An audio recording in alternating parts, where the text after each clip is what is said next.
So, nagkahanda na po ba yung ating puso? Okay. Bago po tayo mag-umpisa, tayo pong lahat ay yumuko at manalangin sa Diyos.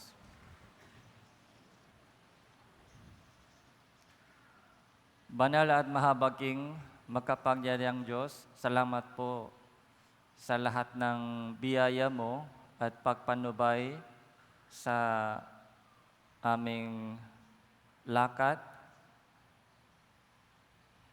Magmula sa simula hanggang sa katapusan ng itong Summer Retreat 2024, naniniwala po kami na kayo po ang gumagabay, kumikilos at tumutulong po sa amin. Magmula sa Session 1 hanggang Session 5, nakita po namin kung ano ang layunin sa buhay namin sa inyong harapan, kung gaano kamahal po kami ng Panginoon, kung paano napatawat na lahat po ng aming mga kasalanan. Bumalik po kami muli sa inyong harapan upang makinig ng salita mo para malaman kung paano po kami lumakad bilang isang anak ng Diyos. Kung ano ang dapat naming gawin sa aming natitirang panahon sa buhay po namin sa mundong ito. Samahan niyo po kami sa aming pakikinig at pagkaunawa at pag-aaral ng inyong salita. Nawa, kung meron pa po dito na hindi pa naligtas, maawa po kayo sa kanila at buksan niyo po yung kanilang puso at isipan upang malinaw sa kanila yung kaligtasan ng Panginoon. Magmula sa simula hanggang sa katapusan, sa iyo lamang po kami nagtitiwala at umaasa. Ito po yung aming panalangin sa pangalan ng Panginoon, Hesus Kristo. Amen. Yung session 6 ito, huling session, ay para mag-review tayo ng kaligtasan. Yung session 5 po kagabi, yun po yung pinakamahalagang session tungkol sa kaligtasan. Pero baka meron po dito na hindi pa malinaw. Kaya sana sa itong session 6 ay magiging malinaw ang kaligtasan po sa ating lahat. Tapos kailangan din po natin malaman kung paano tayo lumago bilang isang Kristiyano, kung ano ang dapat nating gawin bilang anak ng Diyos. Kaya ito po yung huling session, kaya kahit pagod tayo, pero sana maintindihan po nating lahat yung dakilang kalooban ng Diyos. Yung unang talata po sa itong session ay John 3:16. So John 3:16, ito po ay isa sa mga pinakamahalagang talata sa buong Biblia. So pwede po natin itong basahin para gumising tayo. Okay? 3, 2, 1. Sapagkat gayon na lamang ang pag-ibig ng Diyos sa salibutan, na ibinigay niya ang kanyang tanging anak, upang ang sino man sa kanya'y sumampalataya ay huwag mapahamak, kundi makaroon ng buhay na walang hanggan. So, John 3:16 po, ito po yung pinaka-highlight sa buong Biblia. Kapag i-compress, yung Biblia po ay binubuo ng 66 books, from Genesis to Revelation. Yung lumang tipan, 39, bagong tipan, 27. So kapag i-compress po natin yung buong Biblia at titirahin na lang isang talata sa buong Biblia, so ito po yon, John 3:16. Ito po yung kalooban ng Diyos. Ito po yung plano ng Diyos. Okay? Kung bakit nilikha niya ang salibutang ito, kung bakit hindi pa niya tapos yung history, kasaysayan, kung bakit buhay pa tayo sa mundong ito. Ito po yung sagot, John 3:16. So mula nung session 1, yung pinag-aralan po natin tungkol sa Diyos. Kung seryoso po tayo sa buhay po natin, kung seryoso po tayo sa ating buhay, may tanong po tayo sa buhay. May tanong. Okay? Kayo po, may tanong pa ba kayo sa buhay ninyo? O kontento na sa buhay ninyo? Maraming tanong. Okay? So bakit pantag ako? Yung ibang mga kaibigan ko, matangkad, guwapo, pogi, maganda, mayaman, may pera, maganda yung family nila, yung buhay nila. Pero bakit ganito ako? Isinilang ako sa broken family, tapos yung buhay ko ay baksak, puro hirap. Bakit ganito yung buhay ko? Kung seryoso po tayo sa ating buhay, normal po yan, maraming tanong tungkol sa buhay natin. Bakit ipinanganak ako sa mundong ito? Okay. Para saan nabubuhay ako? Pagkatapos ng kamatayan, ano pa meron? Ano pang mangyari?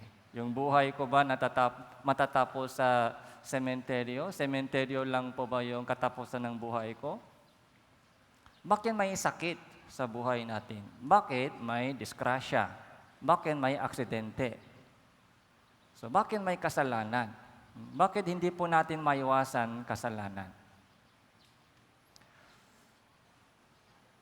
So, kung may tanong po tayo sa ating puso, so normal po yan. Kaya, session 1, 2, 3, so pinag-aralan po natin tungkol sa mga ebidensya. Ano po yung tanong po natin? Buhay ba talaga ang Diyos? Buhay ba talaga ang Diyos? Nakita po natin maraming ebidensya. Okay? Creation, tapos yung history, yung mga propesiya, katuparan ng mga propesiya. So, kapag nakinig po kayo ng mabuti, nakita po natin marami mga ebidensya na hindi po maitanggi.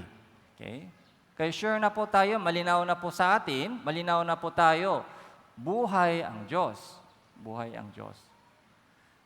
Kung buhay po ang Diyos, ano po yung kasunod na tanong po natin? Okay? Kung buhay po ang Diyos, kailangan po natin tanungin siya, ano ang plano mo sa akin? Ano ang plano mo? Okay. Meron po ba dito na lahat ng tao may plano? Tama po? Lahat ng tao may isip. May tao ba walang isip? So, may isip. May plano po tayo. Anong gagawin ko bukas? Okay. Ganon din po ang Diyos. Kung buhay po ang Diyos, meron po siyang plano. Kailangan po natin malaman ang plano ng Diyos, kung ano ang gusto niyang ibigay sa atin. Okay. Yun po yung dapat natin malaman habang buhay pa. Kung ano ang dapat kong hanapin, kung ano ang dapat kong makamtan bago mamatay. Ito po yun, John 3:16. Ano po yung gusto ng Diyos ibigay sa atin? Buhay na walang hanggan. Yun po yung plano ng Diyos. Okay. Ipinanganak po tayong lahat para makaroon ng buhay na walang hanggan. Okay. Ipinanganak po tayo sa buhay na ito upang maipanganak na muli. Hindi po ito tungkol sa katawan po natin. May tanong po ako sa iyo. Nabubuhay po ba tayo para kumain? Nabubuhay po ba tayo para kumain? Hindi. Kumakain tayo para mabuhay. Okay. Kumakain po tayo para makaroon ng energy. Kasi kung walang pagkain, patay. Kaya kumakain po tayo para makaroon po tayo ng energy. Okay. Ang tanong, yung energy po natin, saan po ginagamit? Kumakain tayo para mabuhay. Tama po yan. So, nabubuhay tayo para saan? Para trabaho lang? Para sa trabaho? Para sa pag-aaral? So, yun po yung tinatawag na purpose. Layunin sa buhay po natin. Nung nilikha po ng Diyos ang salibutang ito, meron po siyang napakalinaw na layunin, napakagandang plano. Yun po yung layunin din po kung bakit ipinanganak tayo sa mundong ito. Bakit ipinanganak tayo sa mundong ito? Upang makaroon po ng buhay na walang hanggan. Eternal life. Ibig sabihin, yung buhay po natin sa mundong ito ay temporary lang. Yung buhay po natin sa loob ng itong laman ay 78 years lang. Sabi po doon sa Awit chapter 90 verse 10, ang haba ng buhay ng tao ay 70 o 8 years lamang. Pero yung buhay po natin sa mundong ito ay hirap at kaguluhan lamang. Napakabilis lumilipas.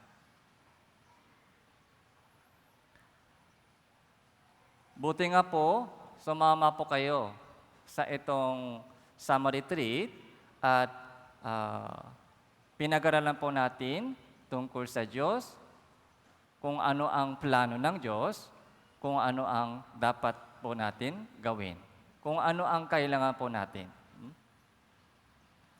So John 3:16, balik po tayo, sapagkat ganun lamang ang pag-ibig ng Diyos sa salibutan, na ibinigay niya ang kanyang tanging anak upang ang sino man sa kanya ay sumampalataya ay huwag mapahamak,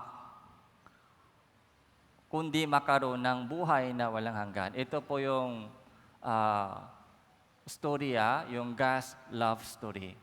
So ibinigay ng Diyos yung kanyang tanging anak, si Jesus Cristo, upang sino mang sa kanya ay sumampalataya ay huwag mapahamak sa impyerno, lawa ng apoy, kundi magkaroon ng buhay na walang hanggan. Okay? Kaya sana po, lahat po ng mga nandito ngayon ay meron na po yung buhay na walang hanggan sa puso po ninyo. Kung wala pa o malabo pa, so tutulungan ko po kayo. Ipapaliwanag ko po sa inyo kung paano magkaroon ng buhay na walang hanggan. Ipakilala ko po sa inyo isang storya. Ito po yung storya po ni Haring Seleucus. Sa tingin nyo, ano po yung ginagawa niya? Ginagawa ng itong hari. Yung isang kutsilyo ay nasa kanyang kamay. Hawak po siya ng isang kutsilyo. Tapos anong ginagawa niya? Dinukit niya yung kanyang sariling mata. Dinukit niya. Kaya mo dukitin yung sariling mata? Kaya po o hindi? So, pero bakit ito po yung ginagawa niya? Isang hari po siya, pero dinukit po niya yung kanyang sariling mata. Meron pong dahilan. So,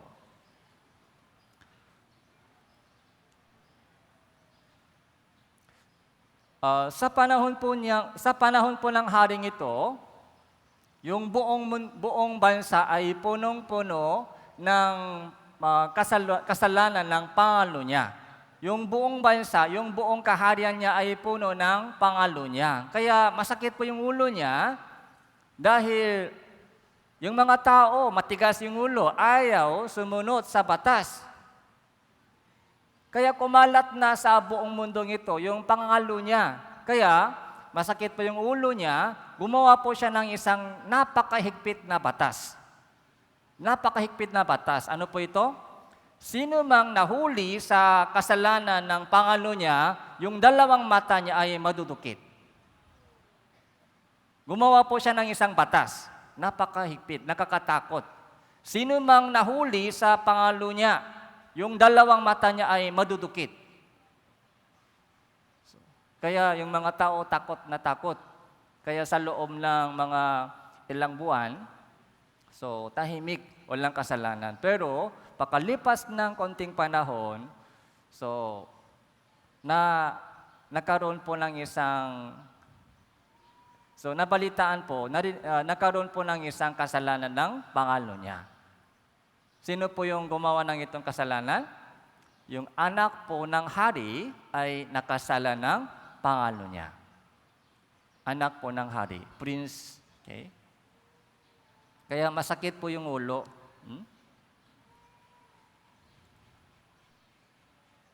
Ito po yung anak ng hari.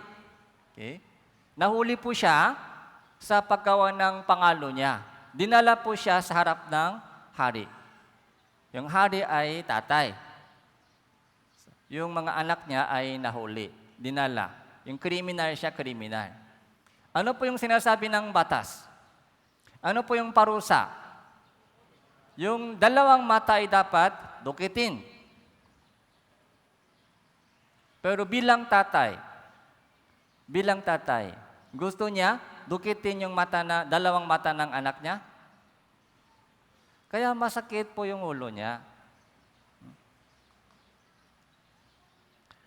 Ang desisyon, pero kahit anak mismo, kahit anak po ang nakasala, pero hindi pwede baliwalain yung batas. Dapat sumunod, dapat sundin yung batas. Kaya, nag-utos po yung hari sa mga sundalo,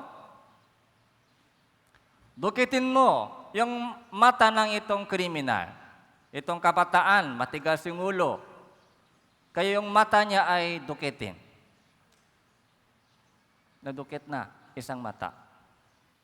Pero anong sabi ng batas? Isa lang o dalawa? Dalawang mata dapat dukitin, hindi po pwede isa lang. Kahit kawawa yung bata, hindi pwede isa lang, dapat dalawang lahat. Pero bilang isang tatay, so hindi po niya kayang matiis na dukitin po yung dalawang mata ng anak niya. So ang decision po ng hari ay, ito po yung decision. Isang mata, saan galing? Galing sa sarili. Natupad na po ba yung batas? Natupad na po ba o hindi? Natupad na po. Dalawang mata ay nadukit na, pero yung isang mata ay galing sa tatay. Akala po ng batang ito ay siya ay magiging bulak. Pero isang mata ay natitira pa. Dahil yung tatay niya ay dinukit yung kanyang sariling mata. Umiiyak siya.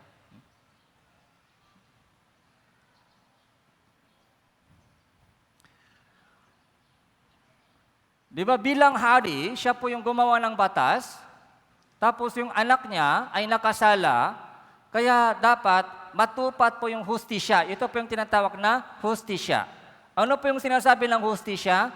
Dalawang mata dapat dukitin. Yun po yung sinasabi ng hustisya. Pero bilang isang tatay, sa pagitan ng tatay at anak, so ano pong meron? Pag-ibig. Pag-ibig. Dahil po sa pag-ibig ng hari, bilang isang tatay, dinukit po niya yung kanyang sariling mata para sa kanyang anak. Kaya hustisya at pag-ibig ay natupad na po lahat. Hustisya, natupad na po. Tama po? Dalawang mata, nadukit na. Pag-ibig ng isang tatay, natupad na rin dahil isang mata ay galing sa tatay.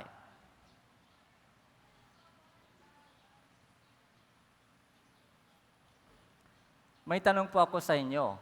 Yung kabataan po ito, yung anak ng hari, babalik po ba siya sa dating pamumuhay o hindi na? Okay.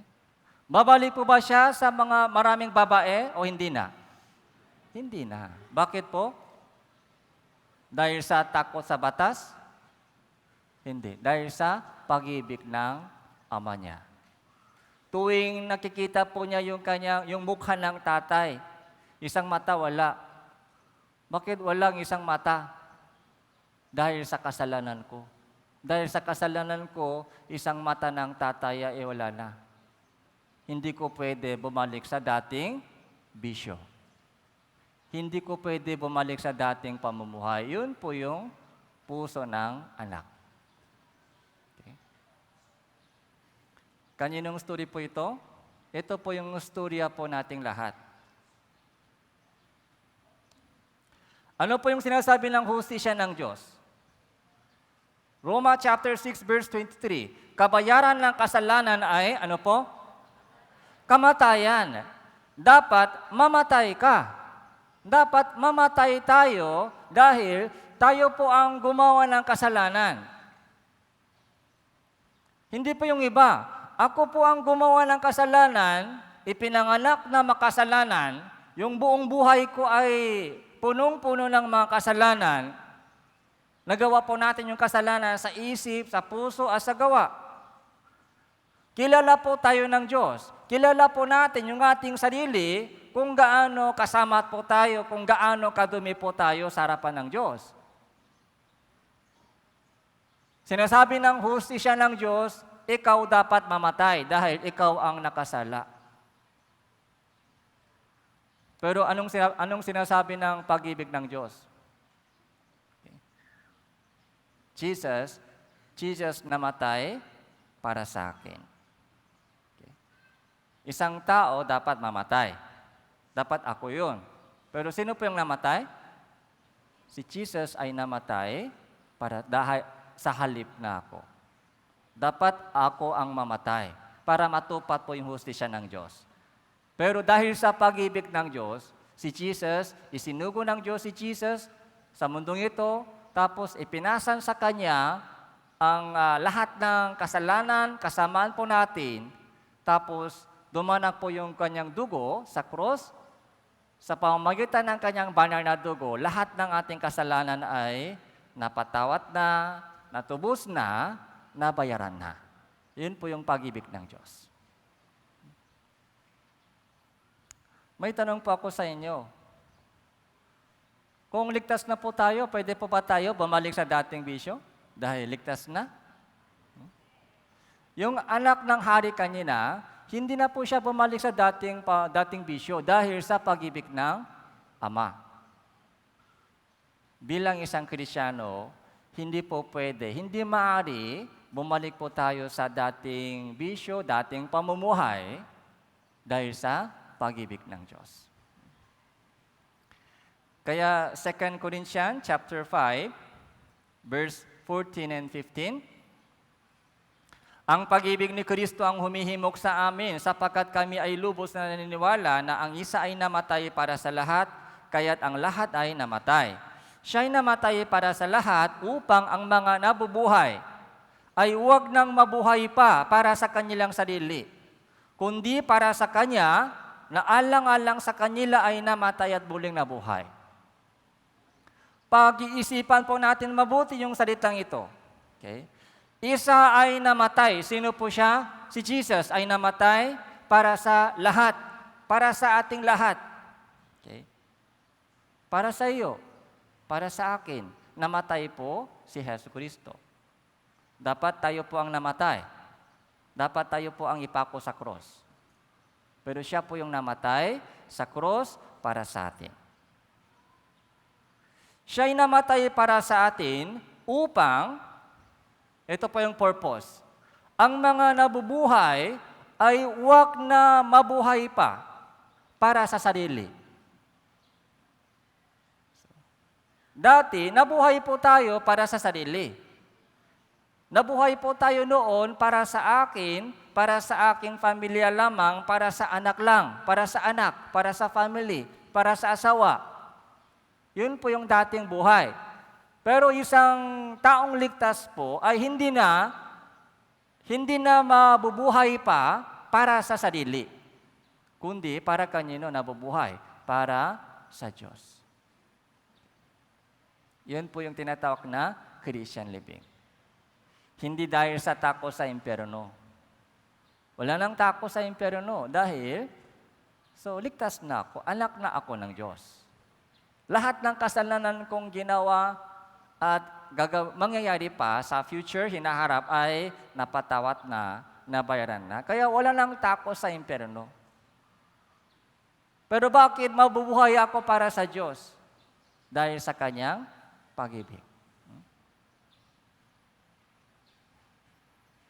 Psalm chapter 116 verse 12, ano ang aking isusukuli sa Panginoon sa lahat niyang kabutihan sa akin? Ito po yung tanong po natin ngayon. Sa lahat po ng mga taong ligtas, ito po yung bagong tanong. Okay? Yung dati po nating tanong po ay ganito po, saan ako galing? Ano ang layunin sa buhay ko? Bakit ganito yung buhay ko? Yun po yung dati po nating tanong. Bakit may sakit ako? Bakit ganito po yung buhay ko? Yun po yung dating tanong. Pero ngayon, panibagong tanong po ito. Ano ang gagawin ko para sa Diyos? Ano ang isusukuli sa Panginoon sa lahat niyang kabutihan sa akin? Kaya sa mga bagong ligtas sa itong summer retreat, nung naliwanagan na po kayo sa kaligtasan, ito po yung automatic nangyari sa inyong puso. Pastor, ano ang kailangan, ano ang dapat kong gawin? Anong gagawin ko? Okay. Yung dati kong pangarap ay wala na. Yung dati kong plano ay wala na. Wala na akong gana sa makalupang bagay. Wala na akong gana sa makasalibutang bagay. Wala na. Okay. Ano ang gagawin ko? Yun po yung automatic na tanong sa lahat po ng mga taong ligtas. So, sasabihin ko sa iyo mamaya kung ano ang kailangan kong gawin. Verse 118, verse 17, hindi ako mamamatay, kundi mabubuhay. At ang mga gawa ng Panginoon ay isa sa laysay. Bakit buhay pa ako? Yung panibagong layunin sa buhay, ang gawa ng Panginoon ay yun po yung ibabahagi ko sa mga mahal ko sa buhay. Salvation, kaligtasan, yun ang ibabahagi, isi-share sa mga mahal ko sa buhay. Yun po yung panibagong trabaho ko.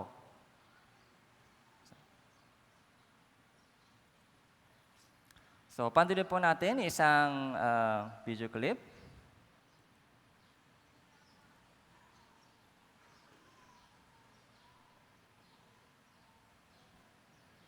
You're cleared in, Lieutenant. Outstanding.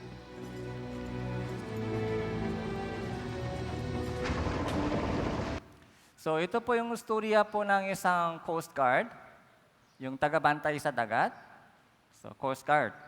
So, nakulungan po siya sa loob ng engine room ng isang baksak na barko. Kaya yung ibang Coast Guard ay on the way na papunta para i-rescue, ito po yung i-rescue yung Coast Guard na ito. Nakulungan po siya sa engine room na lumulubog na po yung barko ito.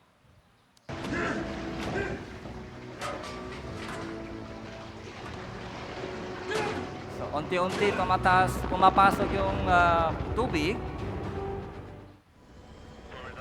Pag puno na yung tubig, patay na. Mamamatay siya.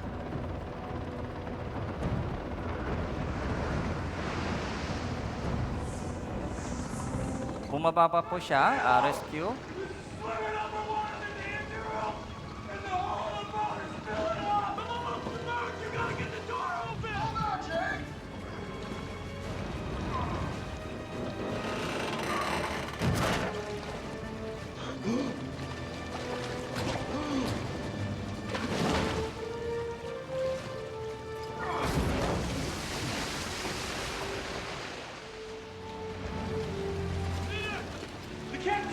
So, nakuha na.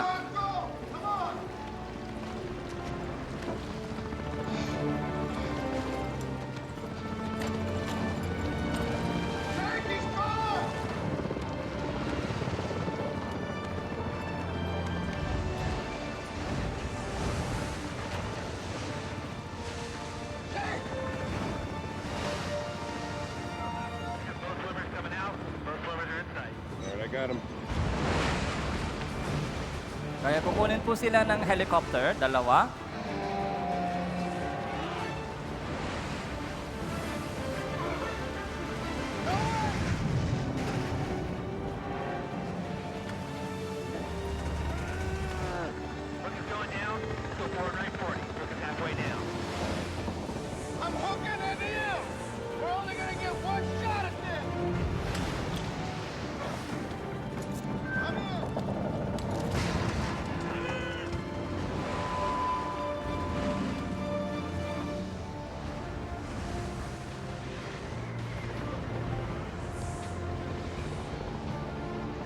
na-rescue na.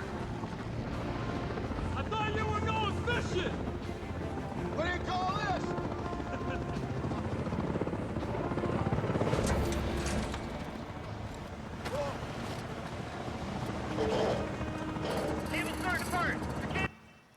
Anong problema? Yung mga tali po, hindi kaya ng dalawa. Hindi kaya ng dalawa. Tingnan po natin.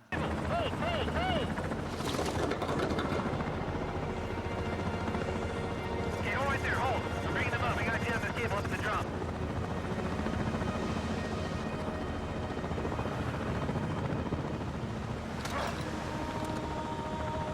What are you doing? What are you doing? Don't even think about it! It's not gonna hold us close. What? Yes, it will! Don't! It'll hold! See your bell, see your bell! Jake's got him, Jake's got him! I gotta get him up.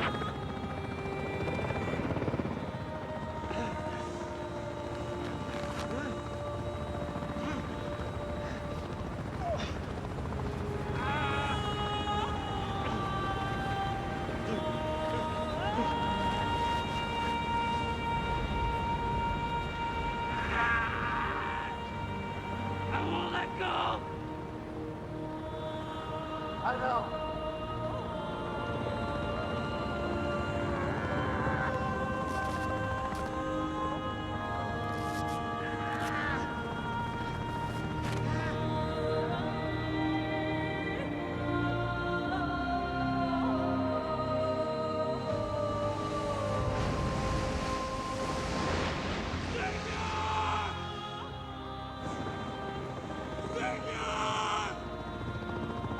Lower me down! Lower me down! He just fell, Randall fell. In the water. In the water. Hit by a wave, full of debris. Lower me I down! can't! You gotta lower me Bring down Jake down. now! Get me out of here! You gotta lower me down! I can't! I'll bring more! If I do, you don't come back! I can't! I can't lose too! Anong sabi niya? I can lose too.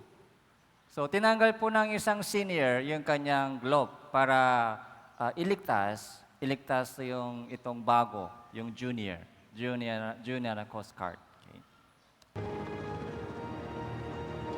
Lost swimmer. Namatay na po Coming siya. apart. He just let go. He's about 80, 90 feet up, sir. He didn't come up. I don't see him. Flashlight, cover lights. Monitor the radio, sir.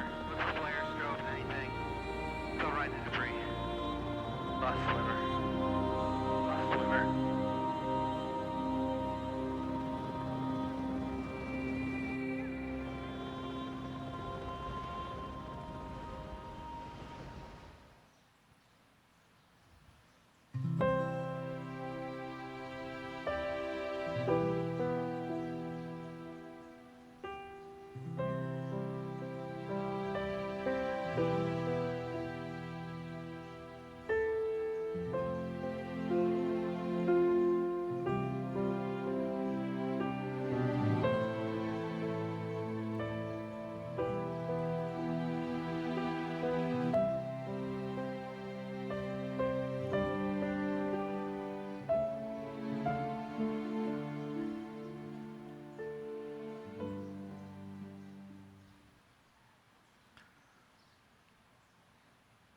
So, nung tayo po ay makasalanan pa, so namatay si Jesus para sa mga masasama, katulad po natin. Yun po yung sakripisyo po ng Panginoon Hesus Kristo.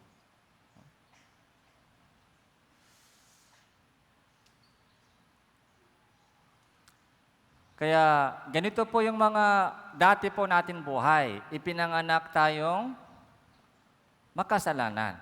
Lahat po tayo ay ipinanganak na makasalanan. Kaya medyo madudumi, di ba? Madudumi yung mga hitsura. Ito po yung spiritual condition po natin. Kaya patungo po tayo sa impyerno. Ito po yung dati po natin kapalaran, destiny. Ipinanganak na makasalanan, tapos lubok po tayo sa buhay ng kasalanan. Yung buhay po na gumagawa tayo ng lahat uri ng kasalanan. At mamamatay tayong makasalanan at hahatulan, paparusahan sa impyerno. Yun po yung dati pong kapalaran, destiny. Pero sa pamamagitan ng pag-ibig ni Jesucristo, sa pamamagitan ng sakripisyo po ni Jesucristo, so naligtas. So bagong nilalang. Kaya karamihan po dito ay ipinanganak na muli kahapon.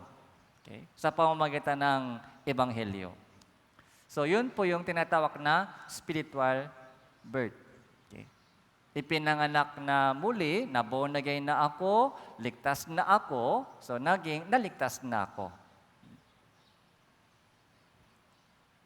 Ephesians chapter 2 verse 8 to 9. Basahin po natin ito ng sabay-sabay. 3, 2, 1. Sapagkat sa biyaya kayo ay naligtas sa pamamagitan ng pananampalataya. At ito ay hindi sa pamamagitan ng inyong sarili, ito ay kaloob ng Diyos. Hindi sa pamamagitan ng mga gawa upang ang sino man ay uwak magmalaki. Ang mahalaga po dito ay biyaya at pananampalataya. Okay. Sa biyaya kayo ay naligtas sa pamamagitan ng pananampalataya. Okay.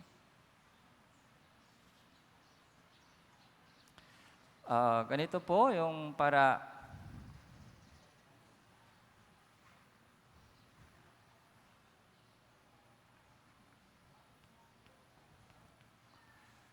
so 2024 April, anong petsa po ngayon?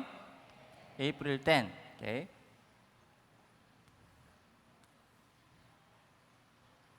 So para mas malinaw po sa atin yung konsepto ng biyaya, yung grace sa kayong pananampalataya. Ang biyaya ng Diyos ay, ang ginawa ni Jesus, yun po yung tinatawag na biyaya. Dito po nangyayari yung biyaya, grace. Ang ginawa ni Jesus, yung kanyang sakripisyo, namatay po si Jesus para sa akin. Yung kanyang banal na dugo ay dumanak na po doon sa cross. Nabayaran po niya lahat ng kasalanan ko sa pamamagitan ng kanyang dugo. Tapos na ito, matagal na. Ang ginawa po ni Jesus doon sa cross, ito po yung tinatawag na grace, biyaya. Tapos yung pananampalataya. So, Roma chapter 10 verse 17. Pananampalataya ay saan galing po yung pananampalataya? Galing sa pananampalataya. Pananampalataya ay galing sa pamamagitan ng pakikinig. Yung faith comes by hearing. So, walang ibang paraan. Para magkaroon po tayo ng tamang pananampalataya, kailangan po natin makinig ng tamang katotohanan. Ito po yung mga ginagawa po natin ngayon. Okay? Yung biyaya ng Diyos ay nangyari na, matagal na po ito. Bakit nandito po tayo ngayon sa kabila ng ganitong mga mainit na panahon para makaroon po tayo ng pananampalataya, para dumating po sa atin yung pananampalataya. So Roma chapter 10 verse 17, faith comes by hearing. Habang nakikinig po tayo ng mabuti, dumating po sa atin yung pananampalataya. Habang nakikinig po ng salita ng Diyos, ano po yung nangyayari? Nakikinig. Dito, lumalabas sa kabila. So kapag inaantok po kayo, so ganun po yung nangyayari. Pero kung nakinig po kayo ng mabuti, nakikinig, naintindihan. Ganun pala, buhay ang Diyos. Ako pala isang makasalanan sa harap ng Diyos. Dapat mapunta ako sa impyerno dahil sobrang daming kasalanan ko. Hindi ako karapat-dapat sa langit. Pero namatay si Jesus para sa akin. Sa pamamagitan ng kanyang banal na dugo, lahat ng kasalanan ko ay nabayaran na, napatawad na, natubos na. Hanggang kailan? Magpakailanman. Dumating na po sa atin yung pananampalataya. Tandaan po natin, faith comes by hearing. Ang ginawa po ni Jesus sa cross ay yun po yung grace, biyaya. So, yung salvation po, sa biyaya, by grace, through faith, ligtas na ako. Okay? Wala pong kondisyon. Kahit gaanong kadaming kasalanan, kahit konti, kahit marami, wala pong problema. Lahat po, yung dugo po ni Jesus, yung kamatayan po ni Jesus ay para sa lahat ng tao. Para sa lahat ng tao. Hindi po para sa mga mababait o hindi po para sa mga maganda o gwapo lang. Yung kamatayan po ni Jesus, para sa lahat ng tao. Ito po yung tinatawag na unconditional redemption, unconditional forgiveness, grace po ito. Kaya, di ba Amazing Grace, yung kilalang kanta, kilalang awit sa buong mundo, Amazing Grace, ano po yung lyrics po niya? Amazing Grace, how sweet the sound. They saved a wretch like me. Isang bumaksak na makasalanan. Pero namatay po siya para sa akin. Ito po yung amazing grace. So, Roma chapter 4, verse 4 to 5. Babasahin ko po. So, ngayon sa gumagawa, ang kabayaran ay hindi itinuturing na biyaya, kundi siya talagang nararapat.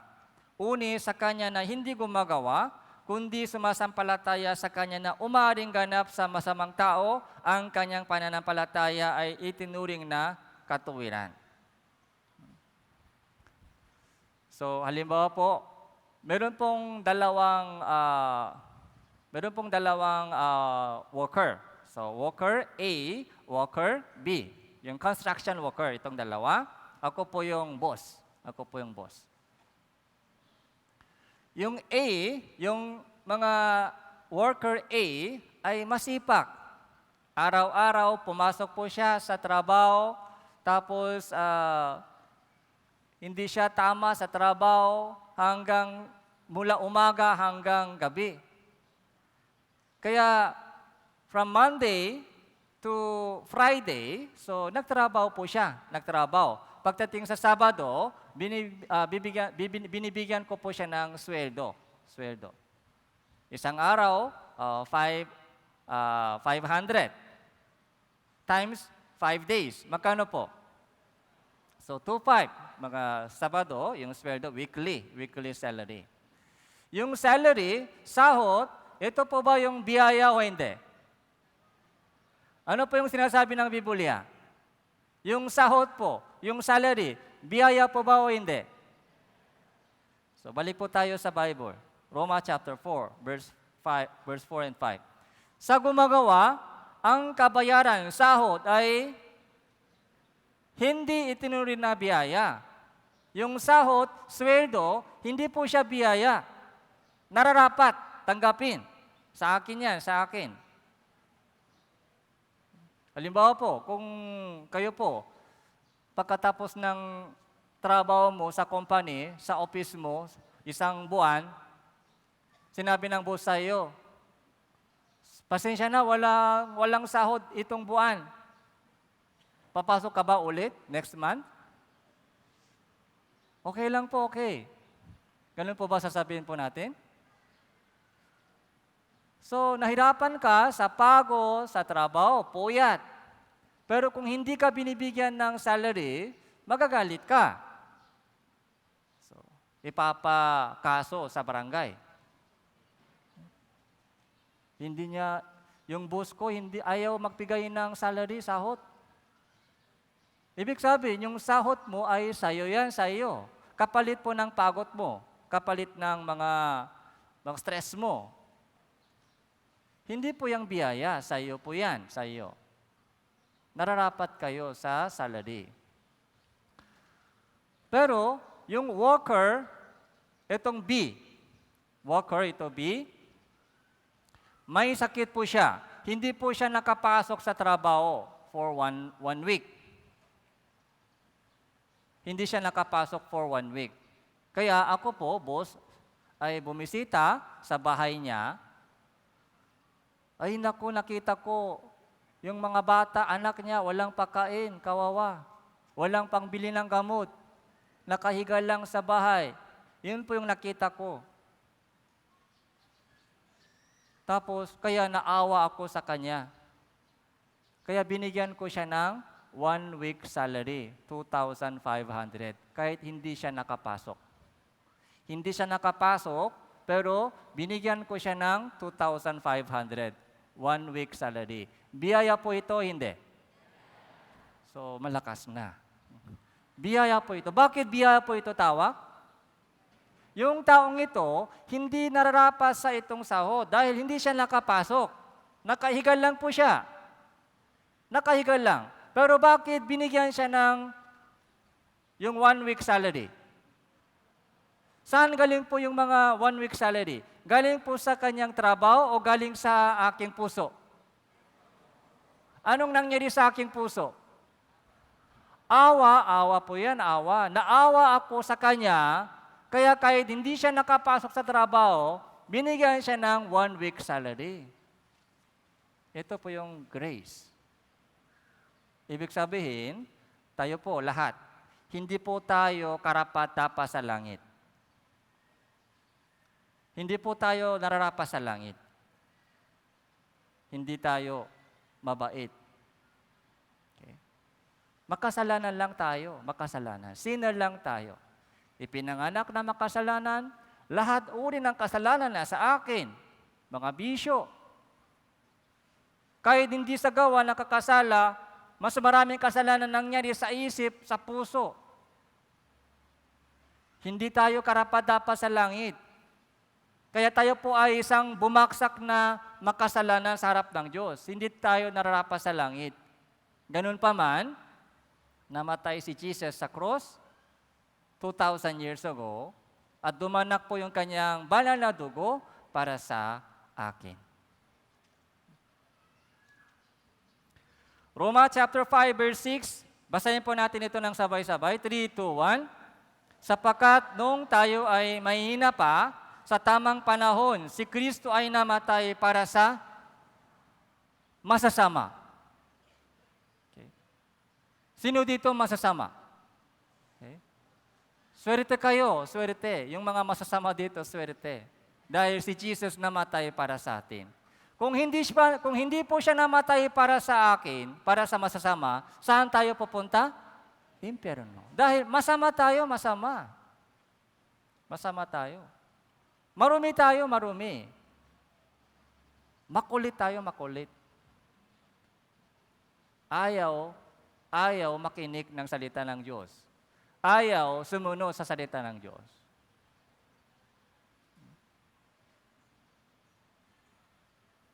Ito po yung gospel, magandang balita. Si Kristo ay namatay para sa masasama katulad ko. Salamat sa Diyos.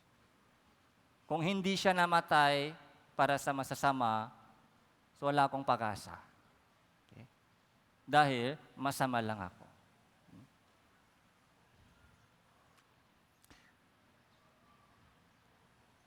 Kaya, unconditional, walang condition. Tapos, yung katubusan po ng Panginoon ay para sa lahat ng panahon, magpakailanman. Ito po yung tinatawag na eternal redemption. Unconditional forgiveness, eternal redemption, ito po ay perfect salvation.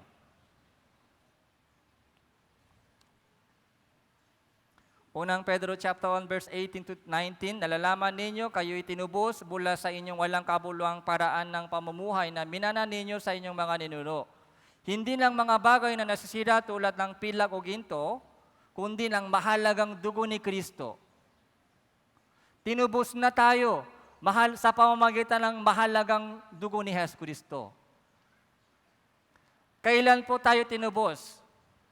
Nung namatay si Jesus Kristo, ito po yung biyaya. Ang tanong po, hanggang kailan tinubos? Hanggang kailan tinubos? Hanggang ngayon lang tinubos o hanggang mamatay tinubos? Hindi po hanggang ngayon lang. Buong buhay ko, hanggang mamatay ako, hanggang sa katapusan ng panahon, lahat ng tao ay natubos na, tinubos na ni Hesus Kristo. Kaya Hebrew chapter 9 verse 12, hindi din sa pamamagitan ng dugo ng mga kambing at mga toro, kundi sa pamamagitan ng kanyang sariling dugo, siya ay pumasok na minsan, magpakailanman sa dakong banal. Sa gayoy, tinitiyag ang walang hanggang katubusan. Eternal redemption.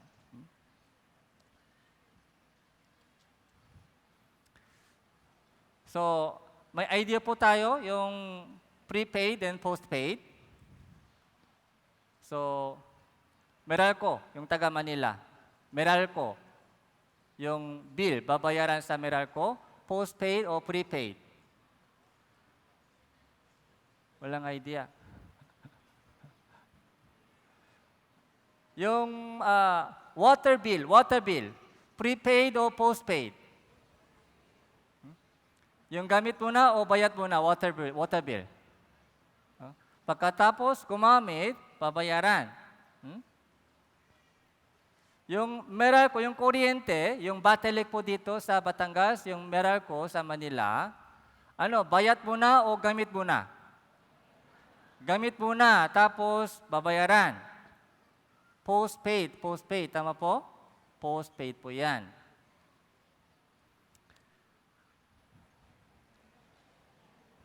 Para gising tayo, gutom na. Okay? Picture lang, picture. Mamaya may ganitong menu tayo. Anong restaurant ito? Manginasal. Okay? Manginasal. Manginasal, di ba kagabi pumunta po tayo sa Jollibee, kaya ngayon po manginasal po tayo. Yung manginasal po ay bayad muna o kain muna? Bayad muna. Kaya prepaid o postpaid? Prepaid. Okay, prepaid. Bayad muna. Order muna at bayad muna bago kumain. Hindi pwede kain muna. Okay? Bayad muna. Prepaid. Pero may dalawang uri ng kulay. Yung kulay green, kulay white. Anong difference?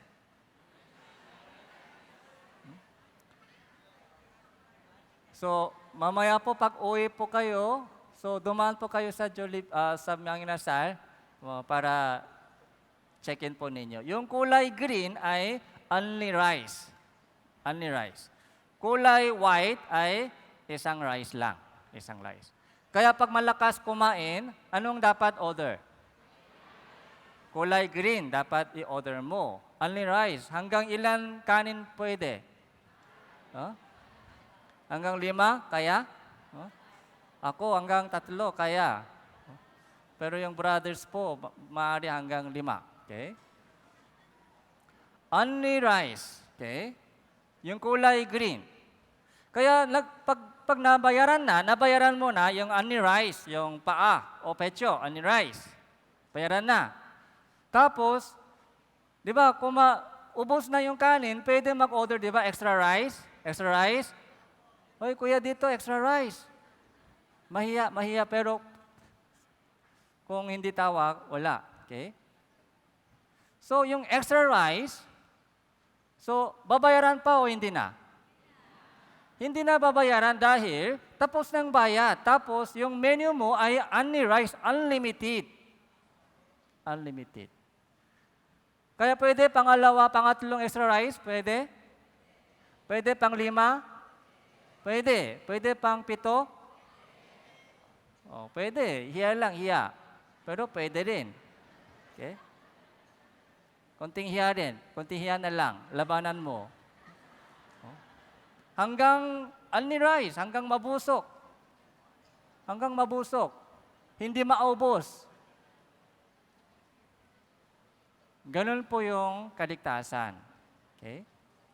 Ganun po yung kaligtasan.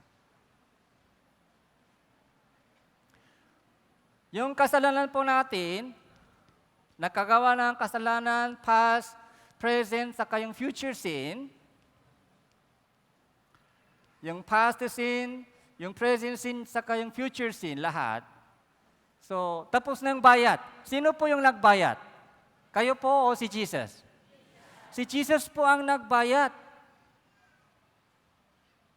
Nasaan yung resibo? Meron pa ba kayong resibo? Bible po ang resibo, Bible.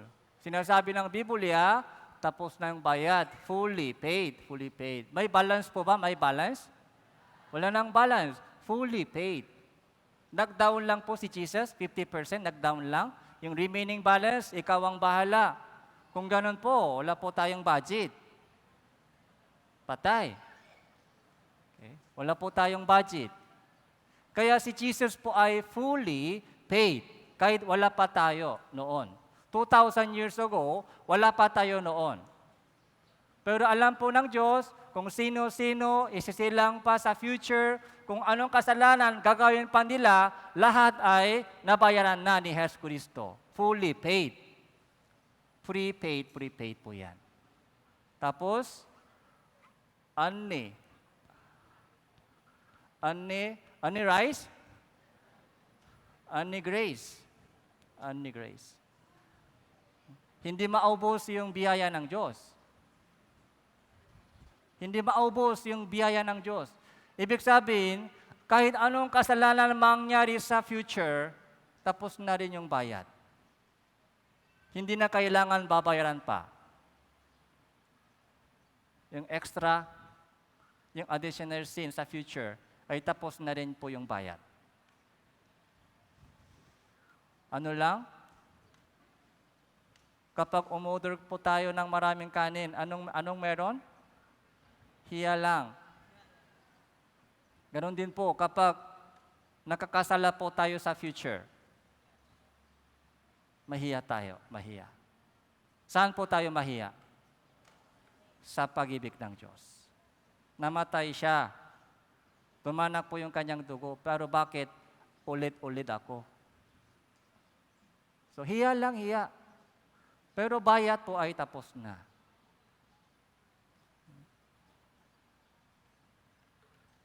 Kaya isang taong ligtas po ay hindi na po mag-enjoy sa kasalanan.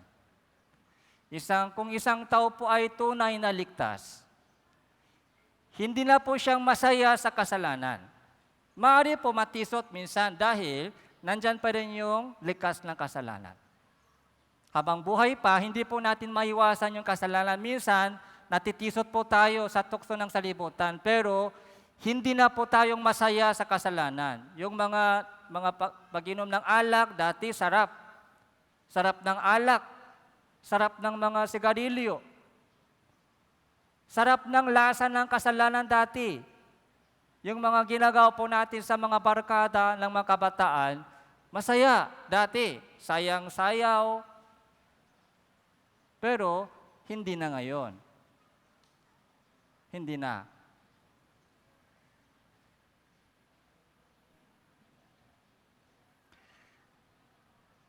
Kaya, Galatia chapter 3 verse 16, sapagkat kay Kristo Jesus, kayong lahat ay mga anak ng Diyos sa pamamagitan ng pananampalataya. Okay? Kaya kapag dumating na sa akin yung pananampalataya, okay, sa pamamagitan ng pakikinig, dumating na sa akin yung pananampalataya, ganun pala yung ginawa ni Jesus para sa akin. Okay?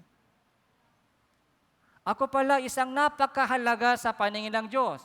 Kahit isang hamak na tao ako sa mata ng ibang tao. Hindi mahalaga ako sa mata ng tao, pero mahalaga pala ako sa mata ng Diyos. Mahalaga. Yung pagpapahalaga ng sarili. Iba po ito sa mayabang. Iba po ito sa mayabang. Kailangan magpahalaga ng sarili sa harap ng Diyos. Okay? Anak ako ng Diyos. Yun po yung spiritual birth. Okay? Yun po yung kapanganakan ng ating spirito bilang isang anak ng Diyos. Kaya, panibagong buhay, umpisa na. Panibagong buhay, patungo saan? Patungo sa langit. Bilang isang anak ng Diyos. Dating pamumuhay, bilang isang sinner, miserable sinner. Nag-enjoy sa salibutan, sa mundong ito.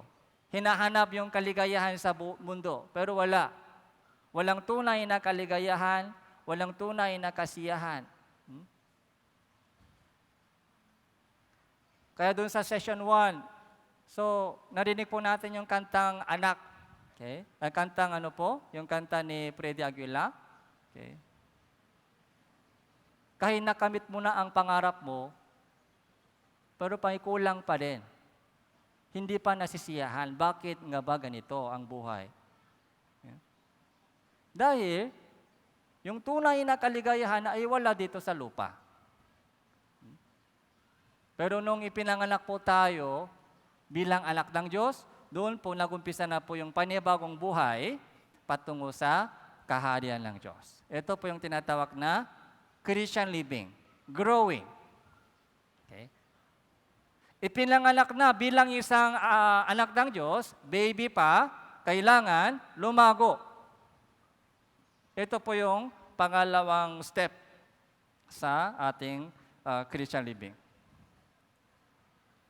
Unang Pedro chapter 2 verse 2, gaya ng mga sanggol na bagong silang bitiin ninyo ang malinis na espiritu ng gatas upang sa pamamagitan nito lumago kayo tungo sa kaligtasan. Paglago, dapat lumago na. Dapat lumago isang bata. Pagkalipas ng 5 years, pagkalipas ng 10 years, gumagapang pa. Masaya po ba yung magulang niya? Hindi na. Sa una lang masaya, ipinanganak na isang baby, pero after 5 years, dapat tumayo. Dapat marunong lumakat. Pero gumagapang pa rin, higa pa rin. Hindi pa magsasalita. So, hindi pwede. Kaya bilang isang Kristyano, dapat lumago tayo, lumago. Growing bilang anak ng Diyos. Saan po tayo dapat lumago? 2 Pedro chapter 3 verse 18. So, bali lumago kayo sa biyaya at sa pagkakilala sa ating Panginoon at tagapagligtas na si Yesu Cristo. Okay. Saan po tayo dapat lumago? Sa biyaya. At sa pagkakilala sa Panginoon Yesu Cristo. Kahit ligtas na po yung mga bagong ligtas na dito, kahit ligtas na po, pero yung inyong pagkakilala sa Diyos ay konti pa lang. Ligtas na, pero yung pagkakilala mo sa Panginoon ay konti pa. Dapat lumago ka sa pagkakilala mo sa Panginoon Hesus Kristo at biyaya. Ito rin po yung ibig sabihin ng biyaya. Galatia chapter 4 verse 19, minamahal kong mga anak na para sa inyo ay muli akong nakakaranas ng hirap ng panganak hanggang si Kristo ay mabuo sa inyo. Okay? Habang tumatagal po tayo sa ating Christian living, yung ugali po ng Panginoon Hesus Kristo, yung character, ay dapat mangyari sa atin. Yung dating ugali ay unti-unti mawala. Dating ugali. Yung panibagong ugali, ito po yung ugali po ni Hesus Kristo, ay unti-unti mangyari po sa atin. Sabi po ng Panginoon Hesus Kristo, pasanin po ninyo ang aking pamatog at matuto kayo sa akin sapagkat ako ay maamo at may mapakumbabang puso, makakatakpo kayo ng kapahingaan para sa inyong mga kaluluwa. Sabi po ni Jesus, matuto ka sa akin. Matuto kayo sa akin.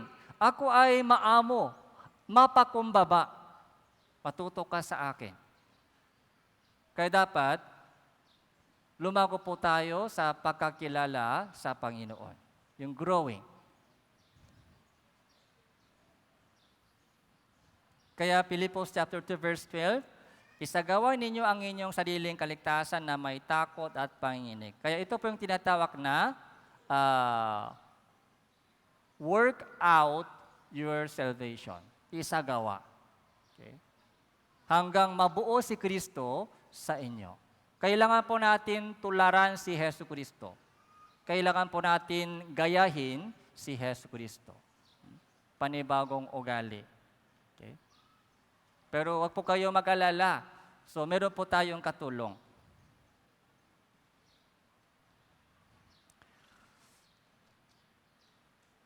So, ito po yung nangyari po tayo. Ito po yung nangyari nung naligtas po tayo. Dating kalagayan, pero nung naunawan po natin ang ginawa po ni Jesus para sa atin, so inalis po niya ang lahat ng kasalanan ko at tinubos niya yung kasalanan ko. Doon po, naligtas tayo. Okay? May tanong po ko dito. Bilang isang taong ligtas, yung dating sinful nature ay nandito pa rin o wala na? Nandyan pa rin o wala na? Nandyan pa rin, nandyan pa rin.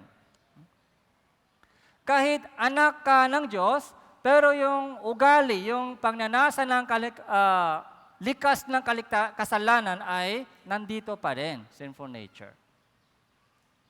Kaya, ibig sabihin, so, hindi natin maiwasan na makakasala. Pero, tingnan po ninyo, Holy Spirit ay nasa akin. Sino po yung kasama natin? Holy Spirit. Kaya, sa puso po ng isang taong ligtas, may dalawang ugali, may dalawang pagnanasa. Pagnanasa ng laman, nandyan pa rin. Pero, panibagong pagnanasa, ito po yung pagnanasa ng banal na Espiritu. Itong dalawang pagnanasa ay lumalaban araw-araw. Naintindihan po ba?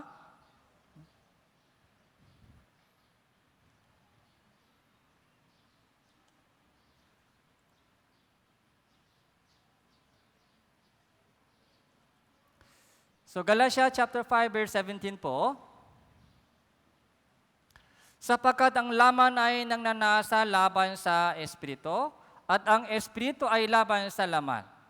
Ano pong ibig sabihin? Yung laman, yung dating pangnanasa ng laman. Okay? Pangnanasa ng laman. Yung likas ng kasalanan ay nandyan pa. Halimbawa, kanina po, di ba? So, parang gusto pa magpahinga sa latching. Yun po yung pagnanasa ng laman. Gusto pa magpahinga sa latching. Pero, tinawagan po kayo dito, di ba? Dito po kayo para makinig ng salita ng Diyos. Yun po yung pagnanasa ng Holy Spirit. Ito po yung dalawang pagnanasa. Sabi po ng MC kanina, pagkatapos ng session, tumayo agad o anong gagawin? Upo muna. Okay? Pero yung pagnanasa ng laman ay gustong tumayo agad at pumila agad para kumain. Yun po yung pagnanasa ng laman. Ay, baka malilate ako, kaya after session, tayo agad tapos pumila sa una. Yun ang gusto ng laman. Pero sabi po ng pastor, umupo muna. Manatili nakaupo para makinig ng announcement. Dalawang pagnanasa ay lumalaban araw-araw. Minsan, pagnanasa ng laman ay nanalo. Minsan, pagnanasa ng Holy Spirit ay nanalo. Habang baby pa po tayo sa ating Christian living, madalas po, okay, natutumba tayo. Pero habang kapag lumalago po tayo, unti-unti, so nagtatagumpay. Nagtatagumpay sa pagnanasa ng laman. So Roma chapter 8 verse 14, basahin po natin ito, 3, 2, 1. Sapagkat ang lahat ng pinapanubayan ng Espiritu ng Diyos ay sila ang mga anak ng Diyos. Sinabi ko po sa inyo kanina, huwag po kayong mag-alala. Kahit nandyan pa rin yung likas ng kasalanan, pero meron na po tayong katulong. Meron po tayong kasama, meron po tayong katulong. Banal na Espiritu po ay laging kasama po natin. Siya po yung tumutulong sa atin, gumagabay po sa atin para lumakat po tayo ng maayos. Kaya, lahat ng pinapanubayan, lahat po ng mga ginagabayan ng Holy Spirit, Espiritu ng Diyos, sila po yung mga anak ng Diyos.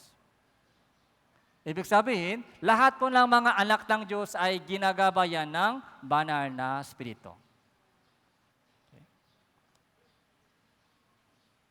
John 14 verse 16, hihingi ko sa Ama at kayo bibigyan niya ng isang pang mga aliw upang makasama niyo siya magpakailanman. Hindi siya umaalis. Lagi po siyang kasama natin. Magpakailanman, kasama po natin yung Holy Spirit. Verse 26, subalit ang mga aliw ang Espiritu Santo na susuguin ng Ama sa aking pangalan, siya ang magtuturo sa inyo ng lahat ng mga bagay, magpapaalala sa inyo ng lahat ng aking sinabi ko sa iyo. Holy Spirit po ay teacher, tutor po siya, guide po siya, guide sa atin.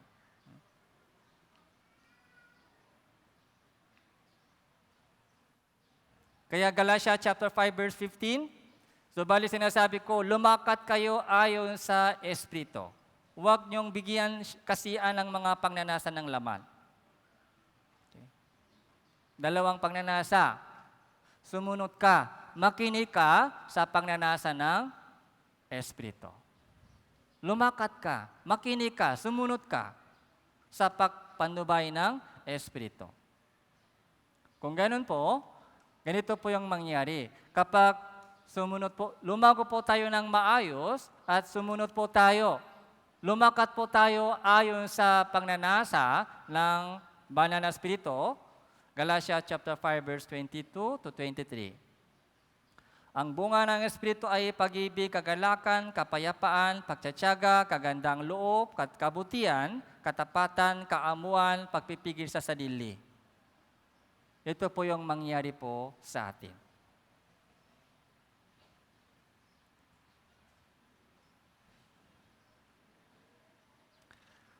Pero sa mga anak, may dalawang uri ng anak. Okay? Yung mga nanay, tatay dito, sa mga anak ninyo, lahat po ba masunurin o meron pong makulit? Huh? Super kulit. Huh? Ganon din po, kapag makulit po sila, hindi na po sila anak ninyo o anak pa din? Anak pa din. Kahit makulit, kapag makulit na, hindi po sila bibigyan ng pagkain o bibigyan pa?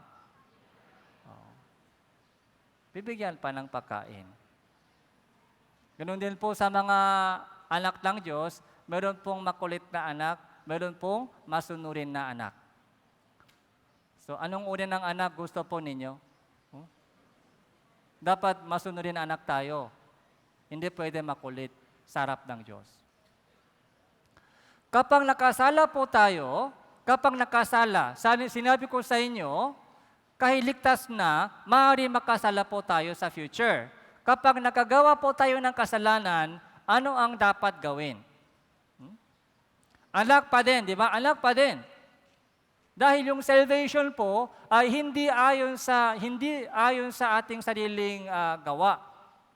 Yung salvation po ay sa pamamagitan ng biyaya ng Diyos. Pero bilang isang anak ng Diyos, minsan natitisot po tayo sa tukso ng salibutan dahil mahihina pa yung ating pananampalataya. Kapag nakasala po tayo, ano ang dapat nating gawin? Ito po ang kailangan pong gawin. 1 John chapter 1 verse 9. Basahin po natin ito ng sabay-sabay. 3, 2, 1. Kung ipinahahayag natin ang ating mga kasalanan, siya ay tapat at banal na magpapatawa sa ating mga kasalanan at tayo ay lilinisin sa lahat ng kalikuan.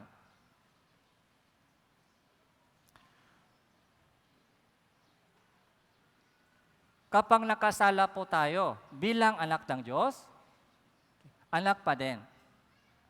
Anak pa din. Pero, kailangan po natin ihayag yung ating nagagawang kasalanan. Ito po yung confession. Kailangan po. So, pagsisisi bilang anak ng Diyos. Number 1, kailangan po ihayag yung ating nagawang kasalanan. Di ba? Halimbawa, kapag tuwing nakakasala po tayo, so kailangan ipahayag sa Diyos yung ating ginagawang kasalanan. Hindi para maligtas, tapos na po yung salvation, kundi para maka-recover po tayo sa fellowship sa Diyos. Yung fellowship. Kapag walang repentance bilang anak ng Diyos, kapag tuloy-tuloy po tayo sa ating kasalanan, walang pagsisisi bilang anak ng Diyos, masisira po yung fellowship sa amang Diyos. Masisira. Kaya para ma-recover yung fellowship po natin sa Diyos, kailangan po natin ipahayag yung ating nagawang kasalanan. Number 2, pahayag lang, tapos balik agad sa kasalanan? Linggo lang pahayag. Katulad po ng mga ibang religion. Sa linggo, nangungumpisa. Pero pag mula Monday hanggang Saturday, yung mga enjoy pa. Hindi pwede. Kailangan po natin sikapin na huwag na magpatuloy pa sa dating kasalanan. Kaya kailangan po natin humingi sa Diyos. Pagkatapos ng ipahayag po natin yung ating nagawang kasalanan, magsuri lang po tayo magsuri. Huwag po kayo humingi ng tawad dahil tapos na po yung tawad. Humingi lang po kayo ng tulong sa Diyos. Tulong. Ipahayag muna yung ating nagawang kasalanan, tapos, ano po yung dapat hingin po natin? Tulong at gabay ng Diyos. Sabihin po natin sa Diyos, Amang Diyos, tulungan mo ako para hindi ko na ito uulitin. Alam ko na, lahat ng kasalanan ay napatawat na sa pamamagitan ng dugo ni Jesucristo. Yung kasalanan kong ito, na ginawa kanina ay napatawan na rin, alam ko na, pero para sa fellowship sa Diyos, para sa Christian living ko, tulungan mo ako, Amang Diyos, upang hindi ko na ito uulitin. Kailangan po natin ganung sabihin sa prayer.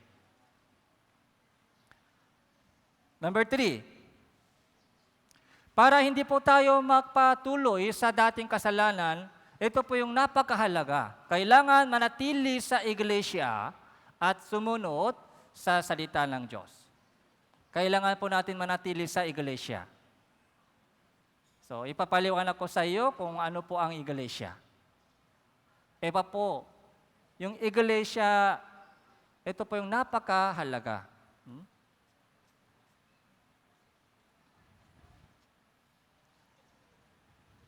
Ito po yung mahalagang tanong.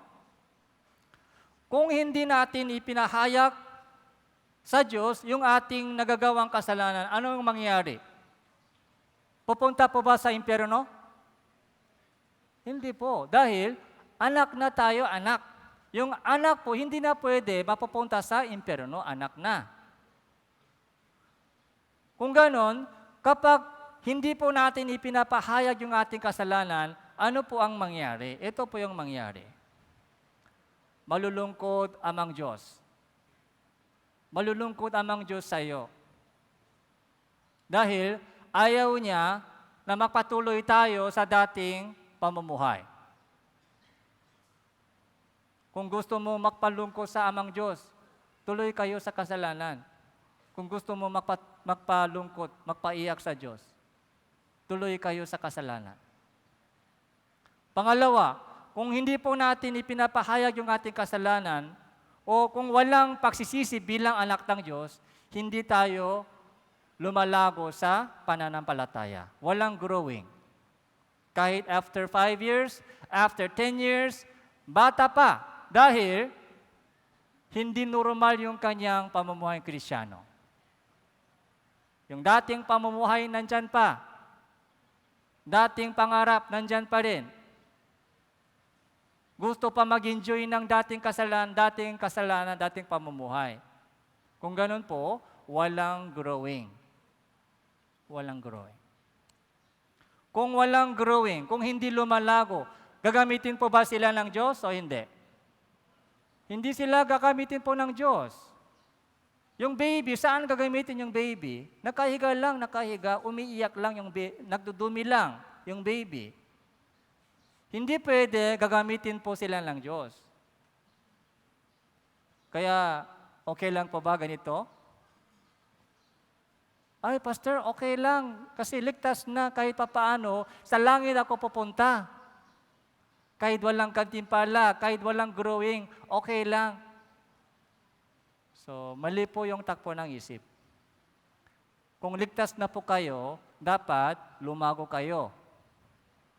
Dapat lumago po tayo at dapat tayo po ay gamitin po ng Diyos para sa kanyang kaluwalhatian.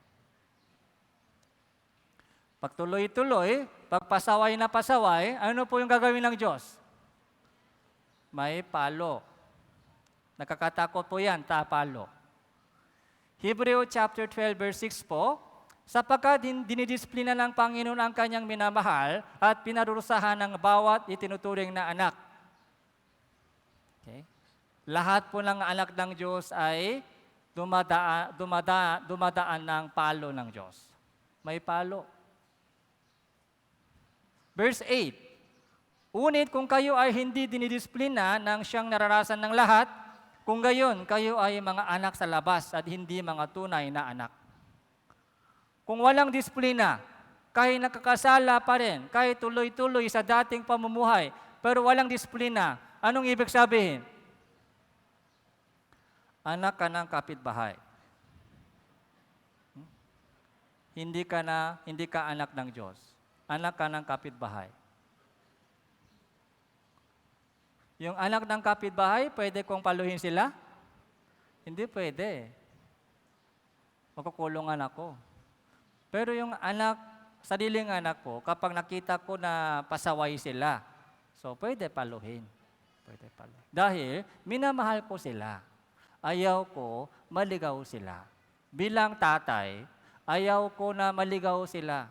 Hindi pwede sabihin, bahala ka dyan. Yung buhay mo, bahala. Hindi pwede sabihin, kahit pasaway sila, kahit makulit. So, gusto ko pong ituwid yung kanilang buhay. Gamit yung palo. Minsan may sakit, minsan nabali yung mga braso, minsan may problema sa trabaho. Maraming uri ng palo ng Diyos. Pero, kung walang palo ng Diyos, mas malaking problema po yan. Kung may palo ng Diyos, magpasalamat po tayo sa Diyos. Yun po yung ebidensya na anak pala ako ng Diyos. Kaya hindi niya ako pinababayaan. May palo ng Diyos. Okay? Gusto po ninyo dumanas ng palo ng Diyos? Nakakasakit po yan. Nakakasakit yung palo ng Diyos.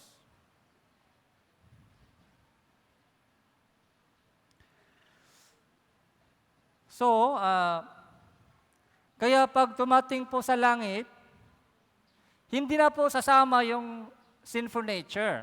Habang buhay pa, kasama po siya, yung sinful nature, habang buhay pa. Pero sa langit, sasama po ba yung sinful nature? Hindi na po. Wala nang kasalanan sa langit. Habang buhay pa dito.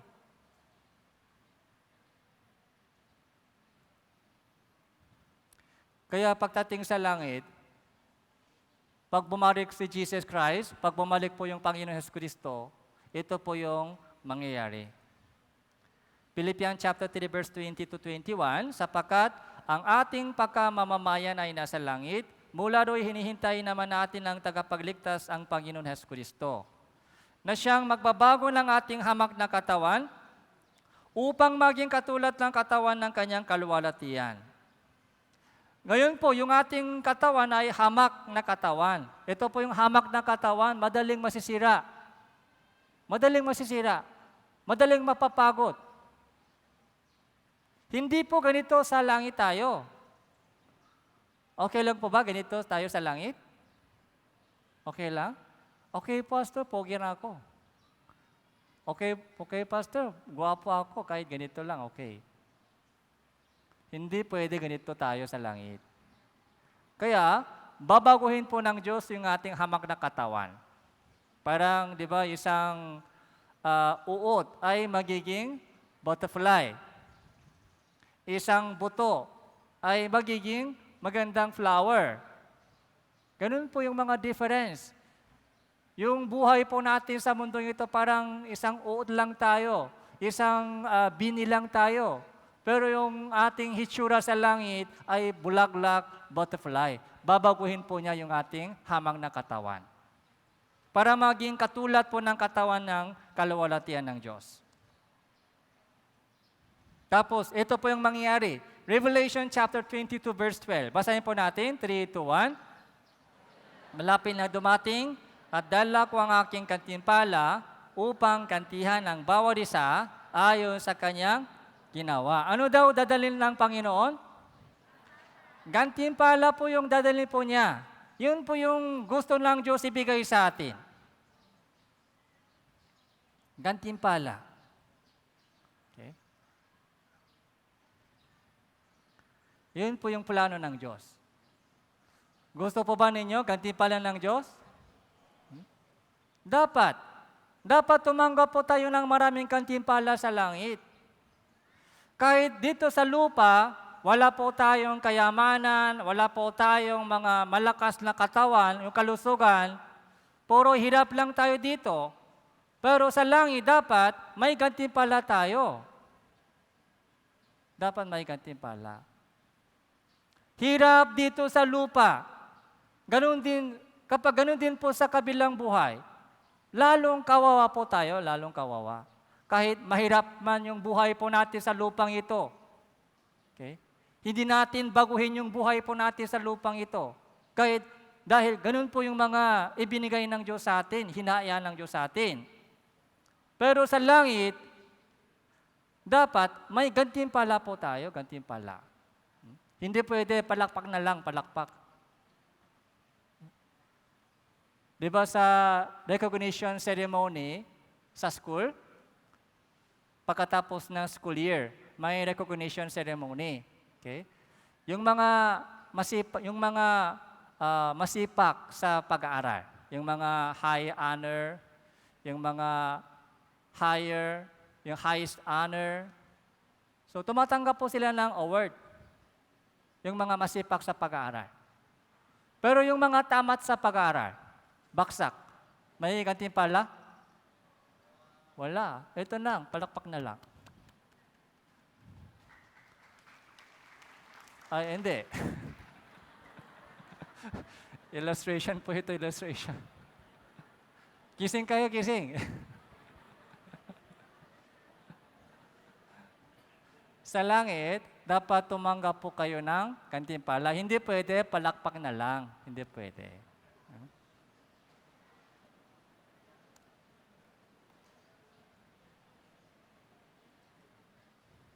Dahil sa langit po, ito po yung mangyari, buhay na walang hanggang kaluwalhatian, walang hanggang kagalakan, walang hanggang fellowship sa Diyos, magpakailanman.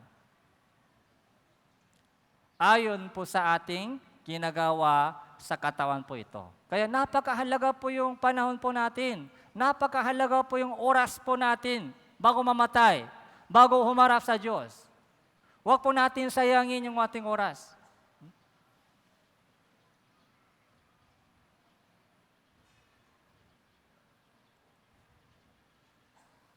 Kailangan po natin yung guidance.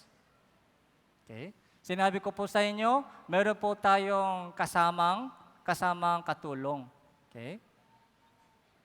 Sino po ito?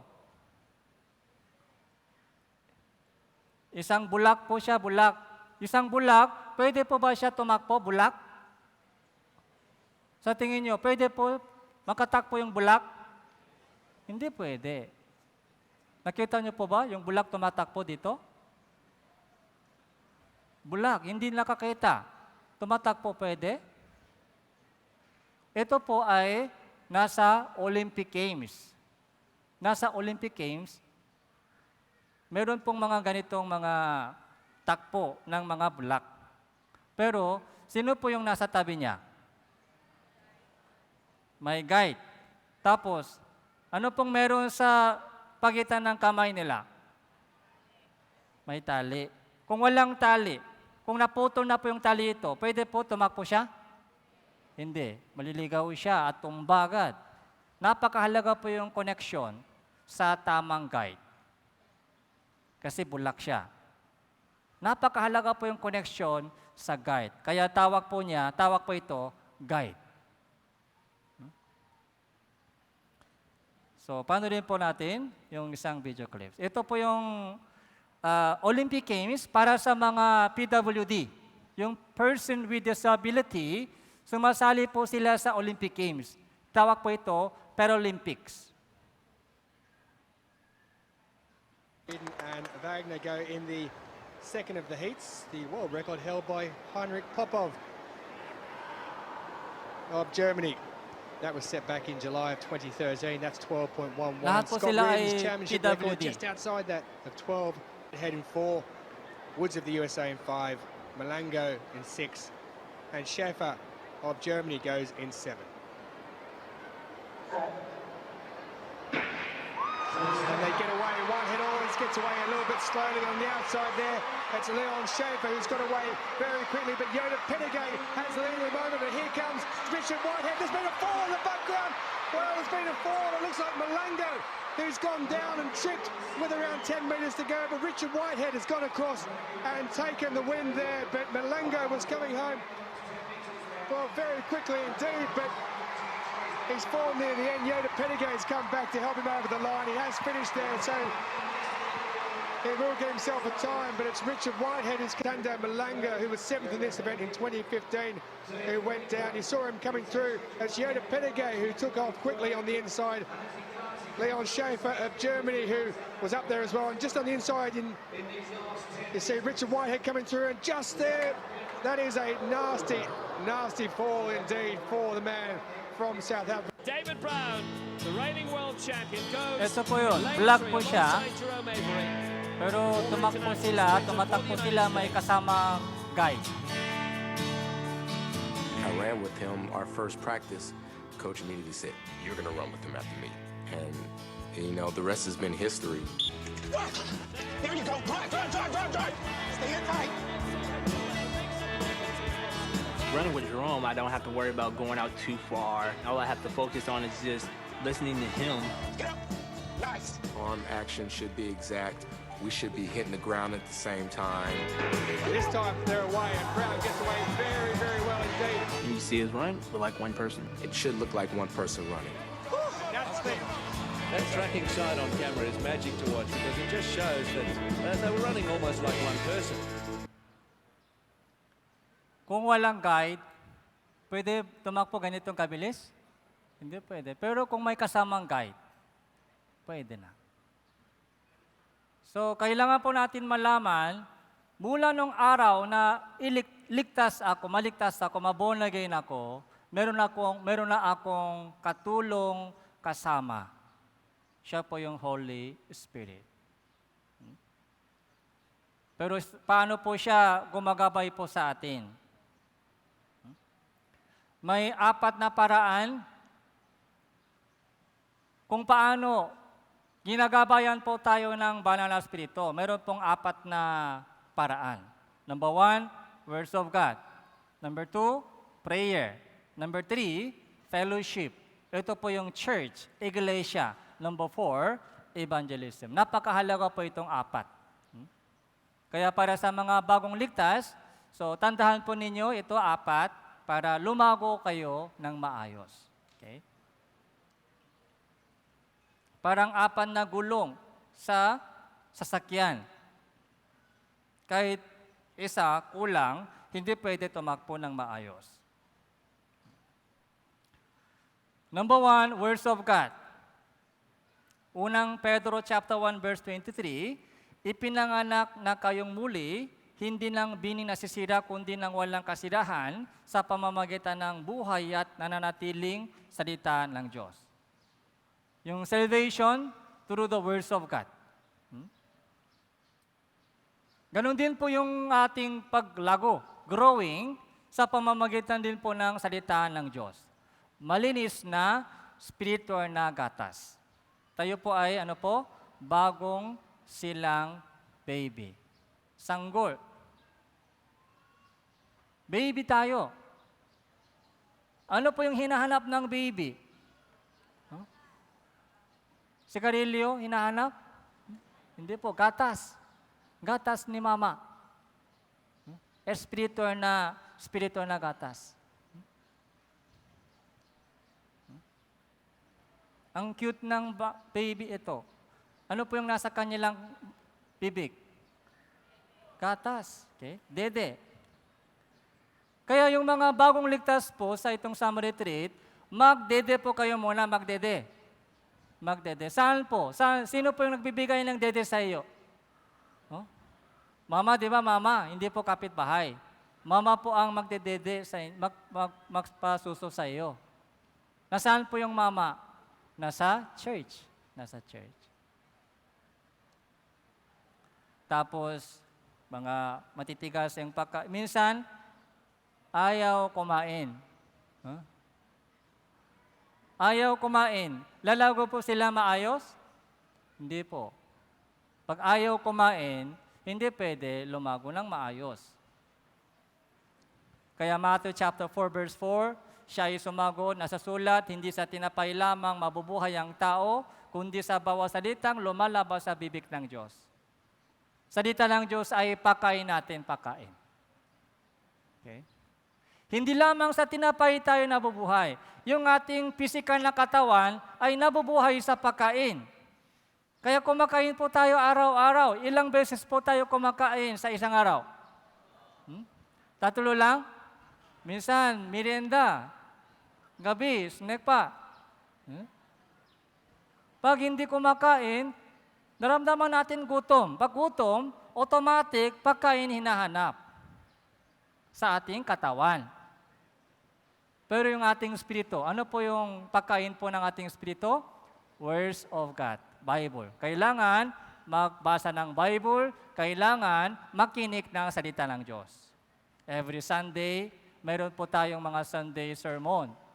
Every Wednesday, meron po tayong sermon, Bible study. Yun po yung pagkain po natin. Kaya pagka-uwi nyo po sa bawat church, ay tanungin ninyo yung mga nag-invite sa inyo kung kailan may Bible study. Anong oras? Sunday, mga service, sermon. Kaya lahat ng mga sermon, fellowship, ay kailangan sumama. Dahil yun po yung pakain po ninyo, pakain. Okay?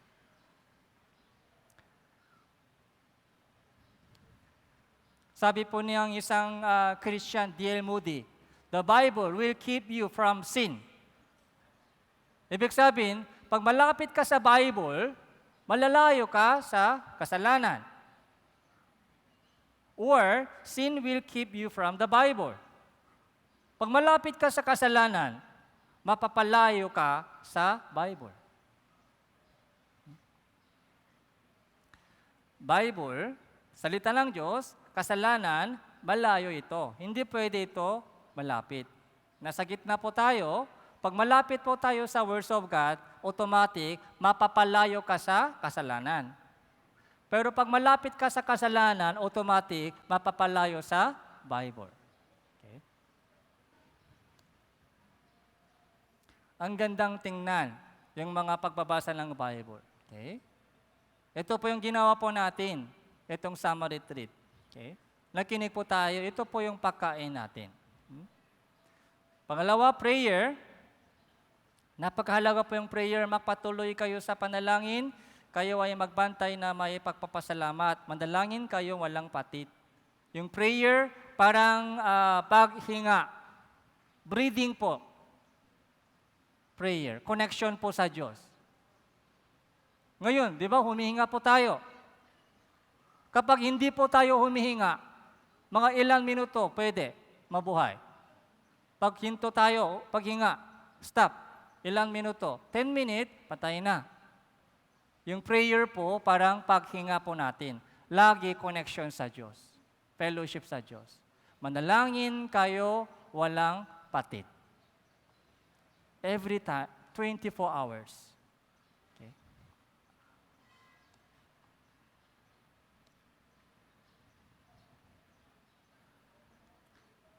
Kaya magmula bata po, turuan nyo po silang manalangin. Okay? Turuan nyo po silang manalangin. Mga pagsama-sama po yung pamilya, manalangin po kayo. Kahit matanda, yung mga nanay, mga tatay, so mag-pray po kayo. Pagkagising sa umaga, so opening prayer ng isang araw. Bago matulog, closing prayer, bago matapos isang araw. Hindi pwede matulog sa pagbasa ng mga cellphone lang, pumabaksak sa ulo mo yung cellphone.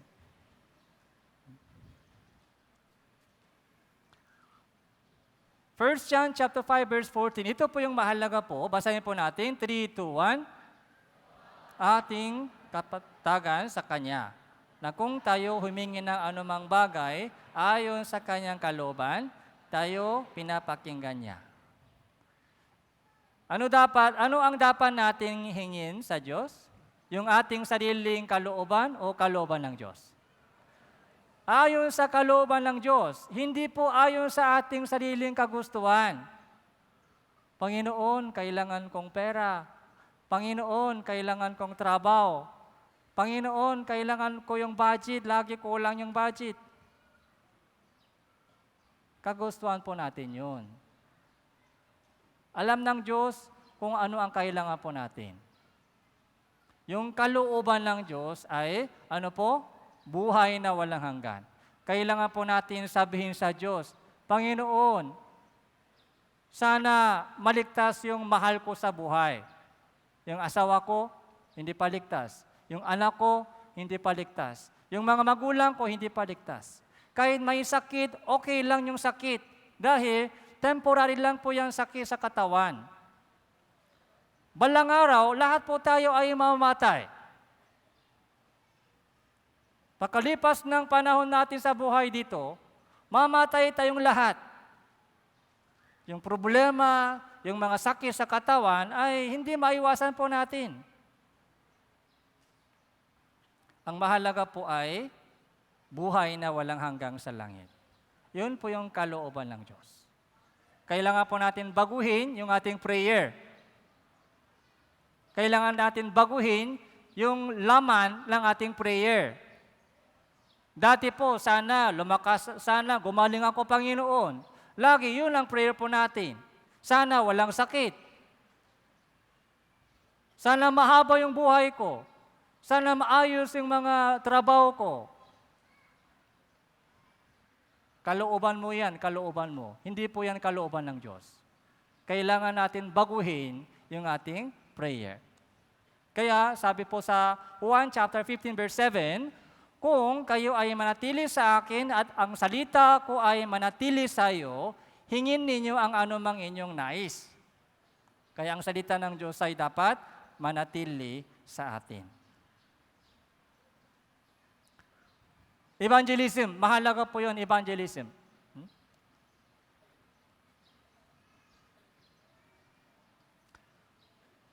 Proverbs chapter 24 verse 11. Iligtas mo sila, dinadala sa katayan. Ito po yung impyerno. Pigilan mo sila, natitiso tungo sa katayan. Alam po natin kung saan mapupunta yung mga taong hindi paligtas. Impyerno sila. Okay lang ba sa iyo na ikaw lang sa langit, saka yung mahal mo sa buhay nasa impyerno? Hindi pwede.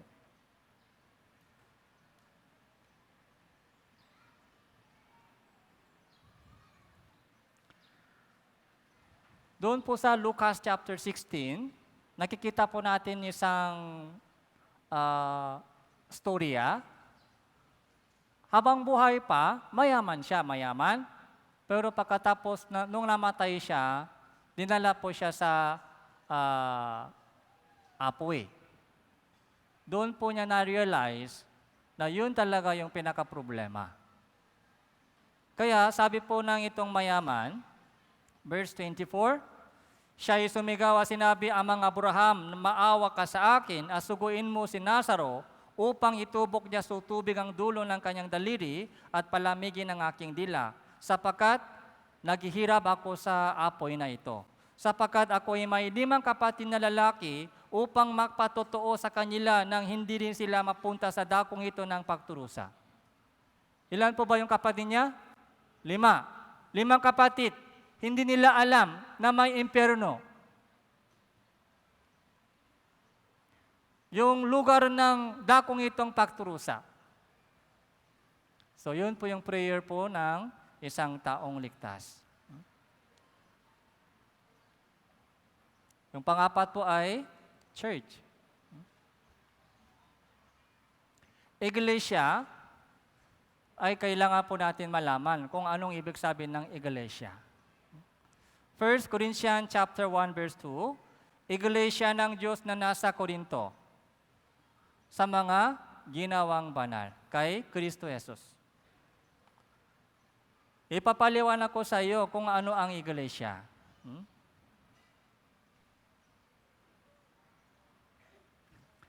Iglesia, sa English, church, ay ito po yung hindi building. Yung iglesia, church, ay yung pagtitipon ng mga ginawang banal.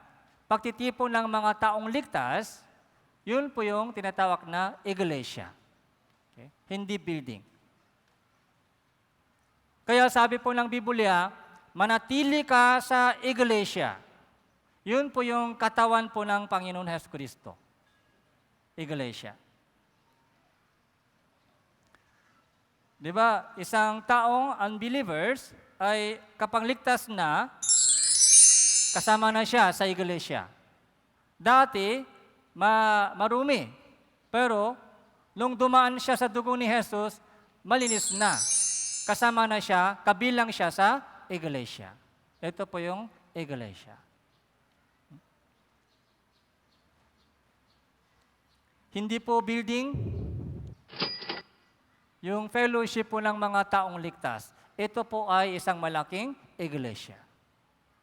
Sa bawat lugar, pag umuwi po kayo, meron pong tunay na iglesia. Dapat doon po kayo manatili. Dahil doon po kayo lumalago. Tunay na church, ito po yung tunay na church. Yung mga tinubos na ng dugo ng Panginoon Jesucristo. Yung mga nakinig at nanampalataya sa Ebanghelyo. Yung mga naligtas. Yung mga anak ng Diyos. Sila po ay tinatawag na iglesia. Naintindihan po ba? Yung church ay hindi po yung mga building o bahay. Yung church ay guro po ng mga taong ligtas. Dapat doon po kayo manatili.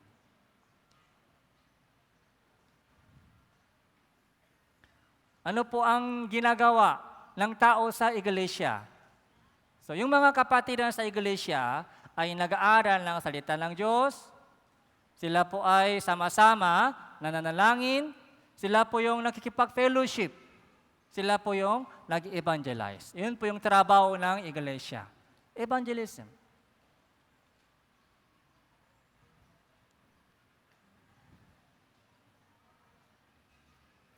Ephesians chapter 1 verse 22 to 23, ito po. Ginawa siyang ulo ng lahat ng mga bagay sa iglesia na siyang katawan niya, ang kapuspusan niya na pumuspos ng lahat sa lahat. Iglesia po ay katawan ni Kristo. Kristo, siya po yung ulo ng iglesia. Naintindihan po ba? Si Kristo po yung ulo. Yung katawan ay iglesia. Isang body po ito, isang body. Dapat manatili po tayo sa iglesia.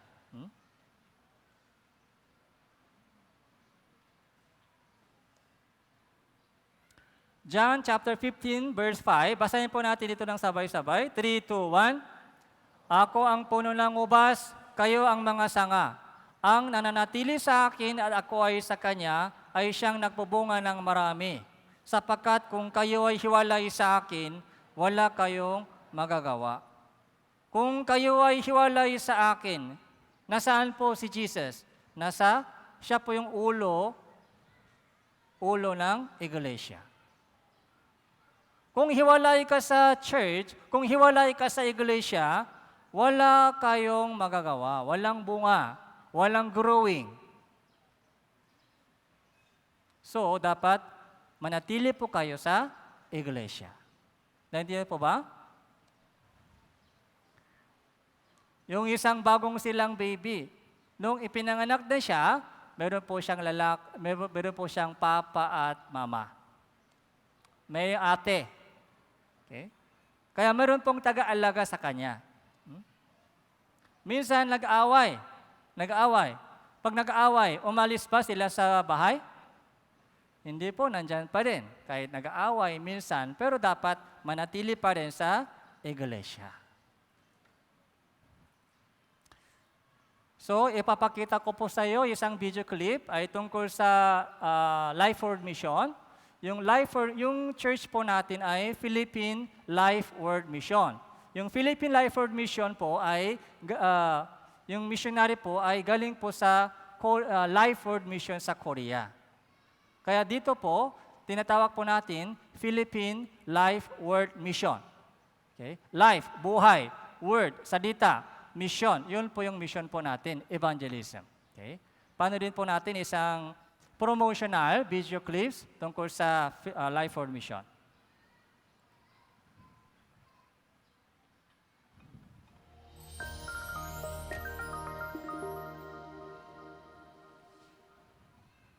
To you, what is Korea like? One of the world's largest economies with leading technologies?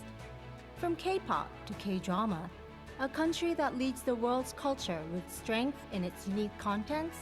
They are all correct. But above all, Korea is a leading country in actively preaching the gospel with God's blessings. At the center of it lies Life Word Mission.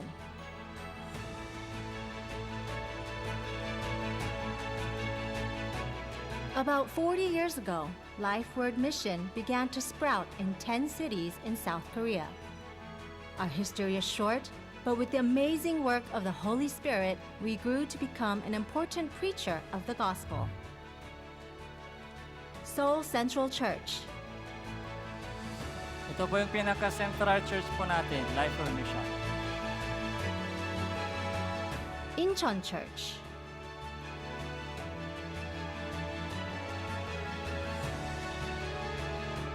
Daejeon Church. And Gwangju Church. Our churches in South Korea are actively preaching the gospel across the country.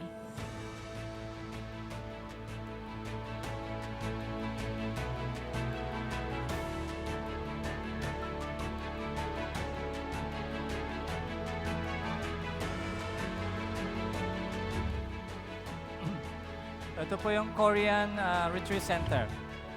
Every summer, saints of Life Word Mission who have been spreading the gospel across the country gather at one place. Here at Summer retreat, Galilee Retreat katulad po Center, natin dito. we hold summer retreats and gather our hearts for the gospel. Ito photo zone. Mga As tens of thousands of saints gather, sweat together, and unite in this place, many new spirits are being born.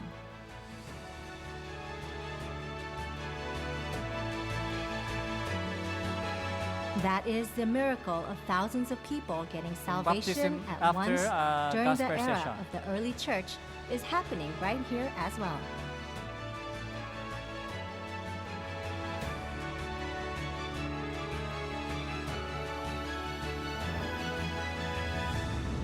Work of the gospel expanding globally. And he said to them, "Go into the world and preach the gospel to every creature." Following the word, preach the gospel to every creature, Life Word Mission went beyond South Korea, now delivering the word of life to every corner of the world. To Asia and Oceania, ito Philippines. Europe,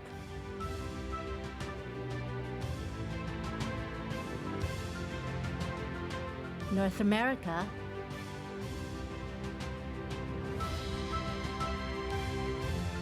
South America,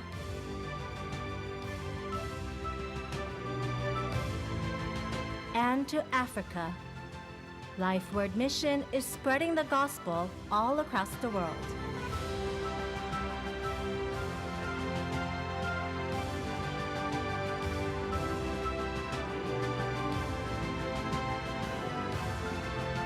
Throughout the world, this amazing work of the Holy Spirit is manifesting beyond South Korea's borders. Mongolia, Philippines, USA, Mexico, Ecuador, Africa, and so on. In various places around the world, the work of the gospel through summer retreats are continuing without ceasing. From the time the seed of the gospel was sown until it reached every corner of the world, the Lord has always been with us.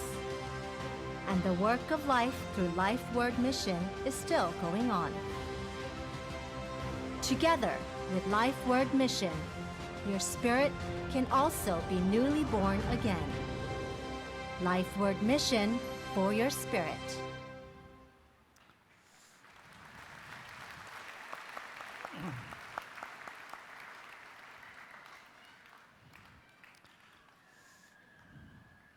Kaya ito po yung last verse po natin ngayon. Subalit manatili ka sa mga bagay na inyong natutuhan at matatak na pinaniwalaan. Yamang nalalaman mo kung kanino ka natuto. Kung naunawaan mo, kung naliwanagan po kayo dito, kung sino sigat, kung sino tayo, kung ano ang purpose ng buhay mo, kung paano makapasok po tayo sa langit, yun po yung katotohanan. So doon po kayo manatili. Dahil doon po kayo lalako. Kaya sana po, lahat po ng mga bagong ligtas sa itong summer retreat ay congratulations.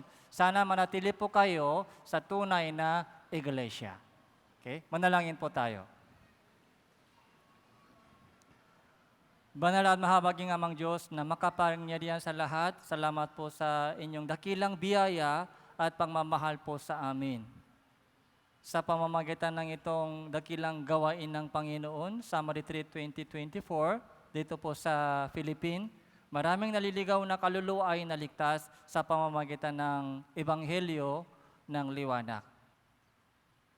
Patuloy niyo po silang gabayan at tulungan upang lumago po sila sa kanilang pananampalataya at pagkakilala sa inyo. Kung meron pa po dito yung mga hindi pa malinaw, yung kanilang kaligtasan, maawa po kayo sa kanila at binigyan niyo po sila ng pagkakataon na makinig muli ng salita ng Ebanghelyo.